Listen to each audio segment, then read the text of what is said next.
If you are watching this, you probably already know how frustrating it is. You know you need to study, but you just don't feel like it. That's heavy resistance keep winning. I am going to give you just 2 points that will actually help fix this problem from the root. Point number 1. Find your why. You need to have total clarity on why you are even studying in the first place. What's your real reason? Your why can be anything. It does not have to be some big inspirational goal. For me personally, when I was doing really well in academics, my only real motivation was to get attention and approval from my family. I wanted to be the center of attention and the topper everyone praised. I did not care much about future jobs, colleges, or scholarships because I come from a privileged family. But that simple desire to be noticed and appreciated was powerful enough to make me the topper of my class. That's how strong knowing your real why can be. So here's what I want you to do right now. Put your phone away, grab a notebook, and sit quietly for 30 to 60 minutes. Ask yourself honestly, why do I want to study? What do I actually want? How will this make me feel? Write down whatever comes up. Don't judge it, just be real. Once you find your core reason, turn it into a short, powerful quote or statement. Write it big on a sticky note and paste it on your study table or somewhere you will see it every single time you sit down to study. Every single time you sit down to study and feel that laziness creeping in, your eyes will land on that note. It will remind you why you started. But here's the pro tip most people miss. Update that note once every week.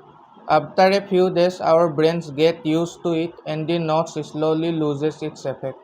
So every Sunday or whatever day works for you, sends the quote. Keep the same core why, but freshen up the words. Write a new reminder, a new angle, a new motivational line around the same idea. This keeps the emotional impact fresh and strong. Finding your why is the foundation. Without it, nothing else works for long. Point number 2. Take admission to a library or a study cafe. You see, when you are at home, you are in your complete comfort zone. Your bed is right there, your phone is within reach, and the TV is calling you. All the distractions are super close. It becomes really hard to resist them. A complete change in environment is often what you need. As James Clear says in Atomic Habits, your environment shapes your habits more than you think. When you are surrounded by disciplined people who are actually studying, you naturally start behaving like them. I strongly suggest you try a library at least once. It's incredibly powerful. Think about it. When you go to tuition classes, even if you don't feel like studying, you still go because your parents have paid for it and they will force you. Once you are there, you have no choice but to study. The same logic applies here. Instead of forcing yourself to self-study at home, go to a library. It's like a nicotine addict trying to quit while carrying a full packet of cigarettes in his pocket. Sounds stupid, right?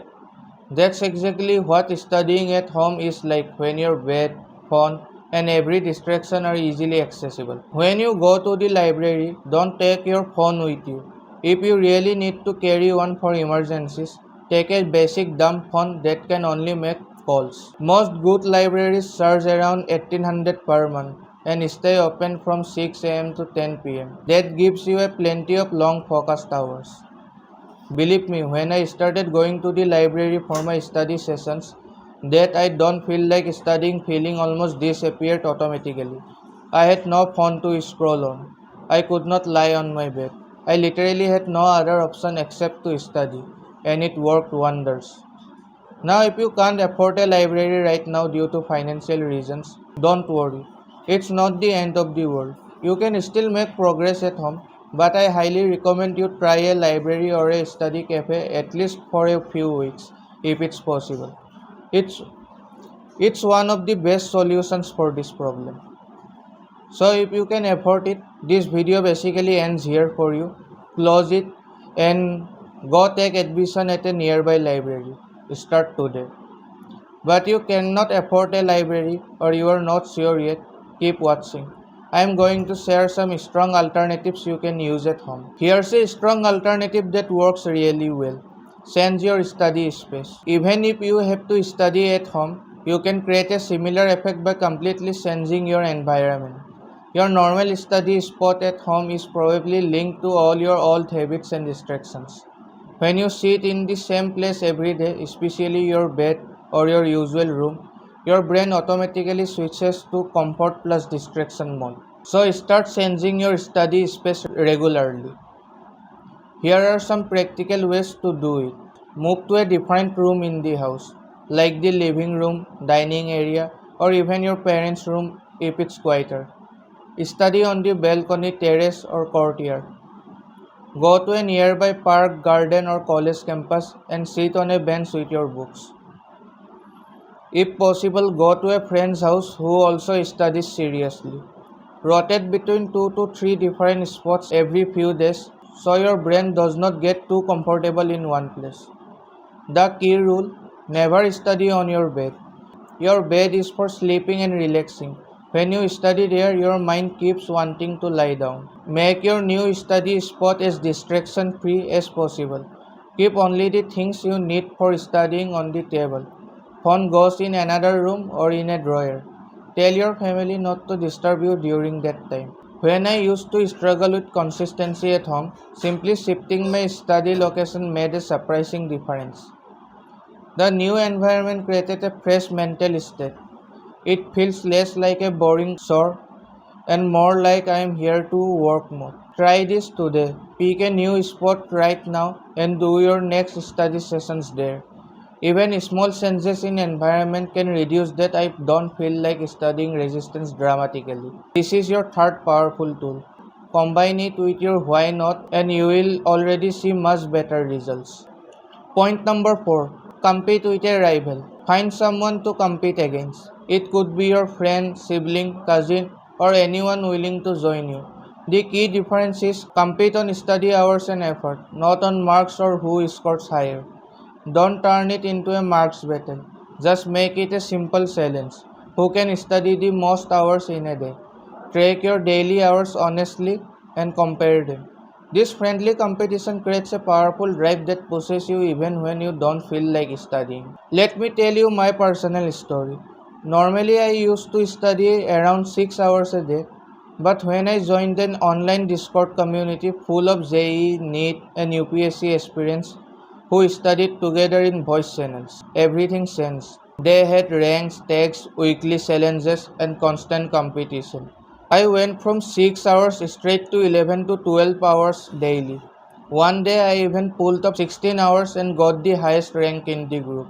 And the funny part, I was an arts student in 11th grade competing against serious JEE aspirants.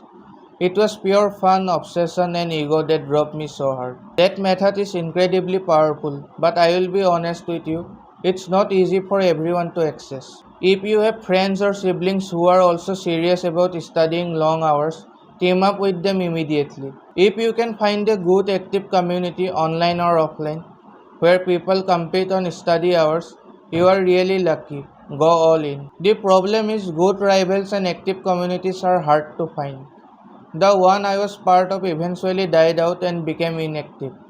I tried searching for similar ones during 12th but could not find anything close. So if you don't have willing people around you right now, don't stress.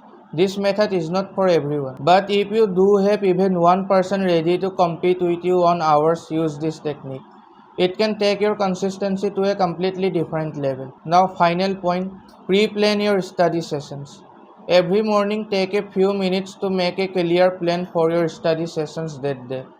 I know this sounds like basic generic advice and many of you probably already do it. But most people still end up feeling unmotivated because they are making one big mistake. You have to plan according to your energy levels, not just according to the clock. Pay attention to your body. Notice when you naturally feel energized and focused during the day and when you feel tired or low. If you schedule tough study sessions during your low energy periods, of course you are going to feel like I don't want to study. That resistance is almost guaranteed. Instead, put your most important or hardest study sessions during your high energy windows. For some people, that's early morning. For others, it's afternoon or even late evening. Respect your natural rhythm. Once you combine this smart planning with your why not, that constant I don't feel like studying problem becomes so much easier to handle. That's it for this video. These are the practical things that actually helped me when I was struggling. Try them out starting today. Even just one or two of these can make a big difference.